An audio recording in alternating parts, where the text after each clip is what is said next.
it's a spiritualist tool, and welcome to lesson 12 and the final lesson in the session. Now this week you're going to look at the court cards. We've covered all the pip cards, numbers 1 to 10, and all the suits and their meanings. Now you're wondering, how are you ever going to take in all of these cards all in one go? Well, believe it or not, you already know them. You just don't know that you know them yet. Because basically we've been going through who each person is in each set. So the wands is the businessman, the queen, all kings are men or the headstrong people with the masculine energy. All queens are women or feminine energy, a bit strong head of the family type people. All knights are adolescents. And all pages are children or young people. Now, there's no age limit to this. A lot of tarot courses tell you there's an age on certain things. It's how the person actually sees the person, whether they're an adult in their full right, or whether they are someone who is an adolescent, or whether they're someone who's very childish. Like a mother will see her 20-year-old as a child, but someone who's 16 will see a 20-year-old as a fully grown man. So we have to look at who's been read for and how they will see them. But as we said, the court cards, Mr. Wands, the businessman, there's his wife, Mrs. Wands, the businesswoman. And there's the young entrepreneur with the knight. And there's the hyperactive child that keeps going. Now, if we look at the cups, we have Mr. Cups, he's the family man. Mrs. Cups, the hopeless romantic mother, carer, everything that a perfect mother should be. And we have the poetic and graceful young person who tends to be someone who's loving and caring. And we have the Page of Cups, which is the vulnerable child, sometimes a baby. We look on to the Knight of Swords. Now this is where we have a little slip of a difference, because when we left the pip cards, the swords head of the family was someone who had really screwed up badly and was at rock bottom. But when he gets into the court cards, he turns his life around. So the King of Swords is a strong person who's strong in his mind and won't back down to anything. The Queen of Swords can tend to be someone who's divorced. Don't forget this. We're going with the typical suit of the swords, and Mr. Swords left his wife and she was divorced, so she's divorced, or she's someone who stands alone, but a strong-willed lady. Very, very much the Swords personality. And the Knight of Swords, well, the Knight of Swords is the guy that we've seen the whole way through, because he's someone that waltzes in and out and never takes anything serious. Now the Page of Swords, going into the child, this is just the brat. The Page of Swords is someone who does what they please and doesn't have any consequences to think of for other people. They just do what they please and don't think. Now we go into the coins. And Mr. Coins, King of Coins, is the rich man. Queen of Coins, rich lady. And basically oh, sorry, I said entrepreneur. I made a mistake at the wands. This is the entrepreneur. This is the entrepreneur, because everything he touches turns to gold.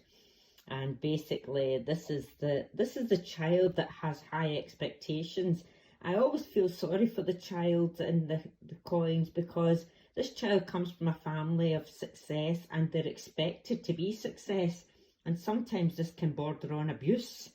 But look out for that situation, because sometimes if you're reading about an abusive situation, it can come out as the Page of Pentacles. And back to the Knight of Wands. That's the hyperactive, active person, sportsman, someone who's always on the go, rock climber, skier, the latest venture, whatever it is, but it's always active. And this concludes the course. You now have a complete in-depth picture. We will now do a spread with all the cards, and I will also take into account, I'm going to take into account all the pip cards, all the court cards, but we will also have a look at the major cards. We quickly run through the major cards or the trump cards. Some people call it major arcana, other people call it trump cards. I prefer to refer to them as trump cards. And these cards are cards that you will feel what they mean as you go along. I will give you basic meanings in the picture that I'm going to include, but at the moment you look at what you see and what you feel and the wording, and it should give you a clue. Now this, I'll run through them quickly. The Fool, Nothing Can Harm You. Magician, Magical New Start. The High Priestess, the Psychic card. The Empress, the Pregnancy card or the Conception. The Emperor, the Father. The Hierophant, the Spiritual Advisor. The Lovers, Choices or Lovers literally. The Chariot is travel, transport, anything going forward. The Strength is literally strength, whatever strength is in the situation. The Hermit is something spiritual, or it can be standing on your own. The Wheel of Fortune, wheels are turning round in your favour. Justice, things will balance out, or it is literally justice. The Hangman is self-sacrifice. The Death card is transformation. Temperance, careful control of a situation. The Devil, unbreakable bonds. The Tower is problems you bring on yourself. The Star is hope. And the Moon is all is not as it seems.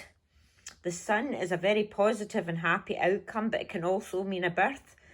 Judgment is basically, it can be the retirement card. I see it as the retirement card, but it's things coming to an end that you're expecting. And the World literally means you have the world. I hope this helps you when you put this into a spread. We now look at the spread that we have with the complete tarot pack in it. Now, as we start off in row 1 in the personal life, you have the Psychic card. And this is a love-hate relationship, but the future's brighter. So my guess is that you're all feeling a bit nervous about whether you can do this, but as the outcome is, the future is brighter. In your home or love life, you have balance. Stand your ground and you will go forward. In your everyday life, there is a loss, but there's someone investing in you, and basically things will come to a gradual end. So whatever you're worried about in your home life, it will work out. In your health or emotions, something from the past coming back in, and a partnership. And I've got a bit of boredom around that, so I feel maybe something that you took very serious in the past will actually maybe come in and be a bit more fun than what it was. And we go into the financial situation, and in the financial situation we've got using your skills and talents to make a profit will be a shift, and it's in the Conception. Now this could be your tarot course. So I hope you've enjoyed this course. If you do, remember, hit the subscribe button. By subscribing, you not only help me, you help yourself, because by subscribing you help me and encourage me to make more videos, and when I make more videos you get those videos. So please don't forget to hit the subscribe button, and if you've already subscribed, tell one of your friends to subscribe, and we will go forward with this. And thank you very much for enjoying this course. Any questions, leave it in the comment box and I will try to answer as much as possible. And thank you very much. I will go on with little snippets about the tarot later and different in-depth parts of the tarot, and explaining situations about the spreads and where they come from, and how different cards can mean different things depending on their placement and joining cards together. Thank you very much for joining me. It's been a pleasure.